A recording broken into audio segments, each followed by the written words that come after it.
नमस्कार। क्या कभी ऐसा हुआ है कि अपनी जन्म कुंडली देखी हो और सोचा हो कि अरे ये तो डायमंड जैसी दिख रही है, लेकिन दोस्त की कुंडली देखी तो वो एक चौकोर डब्बे जैसी है। तो आज हम वैदिक ज्योतिष के इसी एक बहुत ही कॉमन कंफ्यूजन को दूर करने वाले हैं। समझेंगे कि ये दोनों चार्ट स्टाइल आखिर हैं क्या और इनका मतलब क्या होता है। हाँ, अक्सर ऐसा ही होता है। आप एक ही जन्म की डिटेल दो अलग-अलग ज्योतिषियों को दें और वो आपको दो बिल्कुल अलग दिखने वाले चार्ट थमा देते हैं। एक डायमंड शेप वाला और दूसरा वो चौकोर खानों वाला। ये बहुत ही आम उलझन है, पर चिंता मत कीजिए, आज हम इसे हमेशा के लिए सुलझा देंगे। तो घबराने की तो कोई बात ही नहीं है। आप कुछ डबल नहीं देख रहे। असल में ये दोनों ही आपके ग्रहों की पोजीशन के एकदम सही नक्शे हैं। बस उन्हें बनाने और पढ़ने का तरीका थोड़ा सा अलग है। इसको ऐसे समझिए कि मंजिल एक ही है, पर उस तक पहुंचने के दो अलग अलग रास्ते, दो अलग अलग मैप्स हैं। तो चलिए इन दोनों मैप्स को पढ़ना सीखते हैं। तो चलिए अब थोड़ा डीप डाइव करते हैं। सबसे पहले ये समझते हैं कि इन दोनों चार्ट्स के बेसिक डिजाइन में, मतलब इनके दिखने में ही क्या फर्क है। ये डायमंड और स्क्वायर असल में अलग कैसे हैं?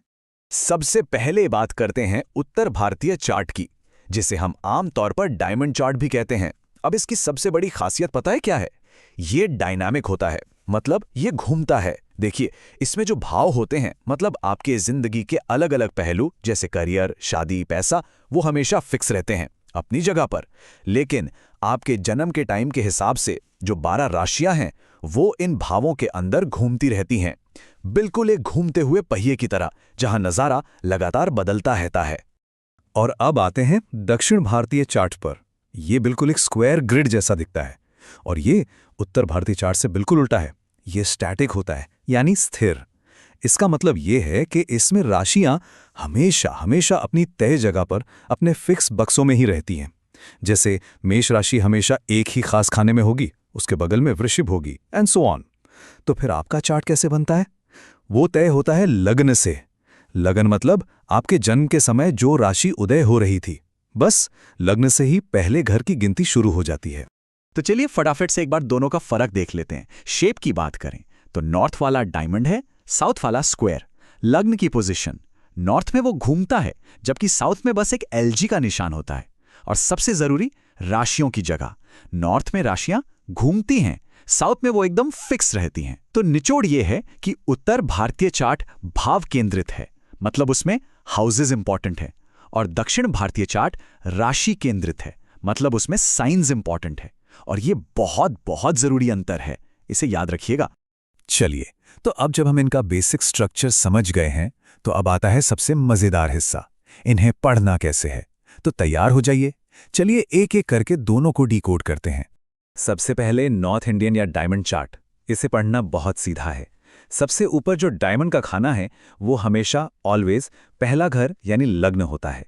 अब बस ये देखिए कि उस खाने में कौन सी राशि का नंबर लिखा है।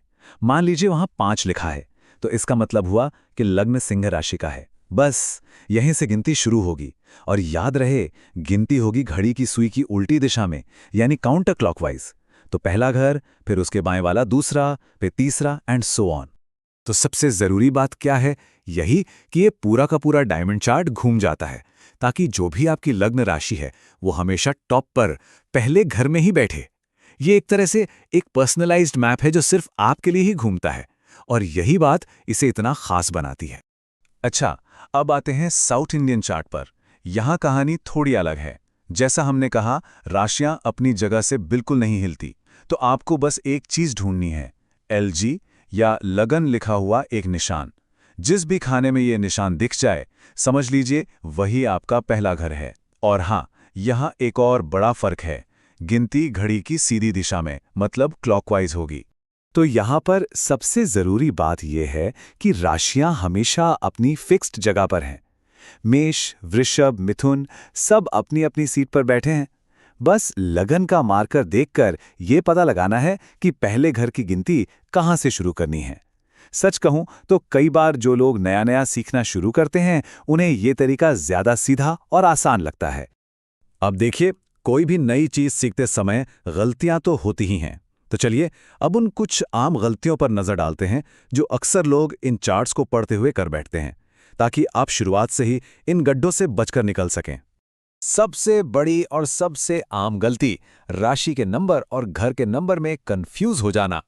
जैसे सोचिए, साउथ इंडियन चार्ट में मेष राशि के लिए हमेशा एक नंबर लिखा होता है, लेकिन हो सकता है कि आपका लग्न तुला राशि में हो, जो कि 7वां खाना है, तो आपका पहला घर 7 नंबर वाले खाने से शुरू होगा।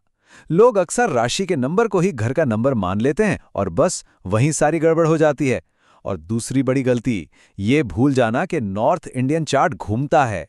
अब एक सवाल मन में आ सकता है कि भाई इतना फर्क है तो क्या हुआ, सही फॉर्मेट समझना इतना जरूरी क्यों है? क्या ये बस देखने का नजरिया है या इसका कोई गहरा असर भी पड़ता है? तो इसका जवाब है हाँ, इसका बहुत गहरा असर पड़ता है, खासकर तब जब बात ज्योतिषीय उपायों यानी रेमेडीज की आती है। और ये बात इस पूरे मामले को एकदम साफ कर देती है। जरा सोचिए, किसी को करियर में तरक्की के लिए 10वें घर के स्वामी का रत्न पहनने की सलाह दी गई, लेकिन चार्ट पढ़ने में कंफ्यूजन की वजह से 10वां घर ही गलत गिन लिया, तो क्या होगा? वो रत्न या मंत्र पूरी तरह बेअसर साबित होगा। याद रखिए, सही उपाय की नींव सही व्याख्या ही है। तो फिर सवाल ये उठता है कि अगर ऐसा है तो कोई एक स्टाइल बेहतर क्यों नहीं है? वो इसलिए क्योंकि दोनों की अपनी अपनी ताकत है। देखिए, उत्तर भारतीय चार्ट में ये देखना बहुत आसान हो जाता है कि कौन सा ग्रह आपके करियर के घर का मालिक है या शादी के घर का मालिक कौन है। वहीं दक्षिण भारतीय चार्ट में ग्रहों के आपसी संबंध यानी उनकी दृष्टियां एक नज़र में साफ दिख जाती हैं, क्योंकि सब कुछ अपनी जगह पर फिक्स है।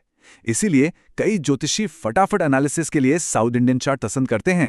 तो अब सबसे बड़ा सवाल, अगर कोई नया सीख रहा है तो उसे कौन सा स्टाइल चुनना चाहिए? देखिए, इसका जवाब काफी हद तक इस बात पर निर्भर करता है कि आप सीख कहां से रहे हैं। कई गुरु और परंपराएं सिर्फ एक ही स्टाइल पर जोर देती हैं, पर एक मेंटर के नाते मेरी सलाह यही होगी कि समझने की कोशिश दोनों को करें, लेकिन महारत एक में हासिल करें, ताकि आपकी पकड़ बहुत मजबूत हो सके। लेकिन सबसे ज़रूरी बात जो याद रखनी है वो ये है कि दोनों ही फॉर्मेट बिल्कुल वैलिड हैं। दोनों ही एक ही यूनिवर्सल, एक ही खगोलीय डेटा को दिखाते हैं। कोई भी एक दूसरे से बेहतर या कमज़ोर नहीं है। ये तो बस उस डेटा को देखने के दो अलग अलग लेकिन बहुत पावरफुल नज़रिए हैं।